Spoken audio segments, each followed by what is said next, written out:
চলুন আজ আপনাদের ঘুরিয়ে দেখায় কর্ণাটকা গার্ডেন। নাম শুনে ভাবছেন যেটা কর্ণাটকায়, কিন্তু না, এটা কিন্তু উটিতে।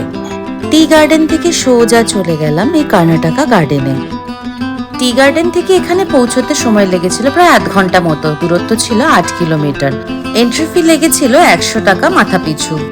আমরা ভেবেছিলাম পার্কটি খুবই অ্যাভারেজ হবে, বাট ভেতর গিয়ে দেখলাম খুবই সুন্দরভাবে সাজানো এবং মেনটেন করা। ওপর থেকেই পার্কের সেন্টারটা দেখা যাচ্ছে পুরো ক্লিয়ার ভাবে। কি সুন্দর লাগছে তাই না? এই জায়গাটা আমাদের এতই ভালো লাগছিল যে আমরা চারিদিকে ছোটাছুটি করে ঘুরে বেড়াচ্ছিলাম আর প্রচুর ছবি তুলেছি, যাতে আমার মেমোরি প্রায় হাফ ফুলই হয়ে গেছে। এই পার্কটা হচ্ছে একটা টেরেস মতন, যেখানে উপরে এত ফুল গাছ রয়েছে এবং উপর থেকে পুরো ভিউটা দেখা যায়। আর এটা হচ্ছে গ্লাস হাউস।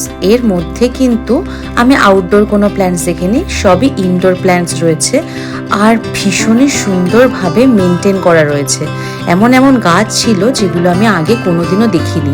মা আর আমি দুজনেই গাছ ভীষণ ভালোবাসি, তো এই জায়গায় গিয়ে আমাদের দুজনেরই যার পর তার নাই ভীষণই আনন্দ হচ্ছিল।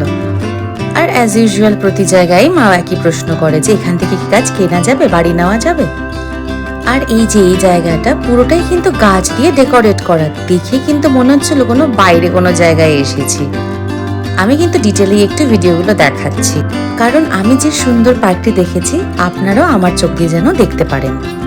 আমরা কিন্তু প্রচুর তাড়াহুড়ো করে ঘুরেছি, কারণ আমাদের সময় ছিল না। পুরোটা ঘুরতে গেলে প্রচুর সময় লাগে। এই দেখুন প্রচুর বাচ্চারা এখানে গড়াগড়ি খাচ্ছে। আমার আর মায়েরও ইচ্ছে হচ্ছিল, বাট বয়স হচ্ছে তো তাই করতে পারিনি।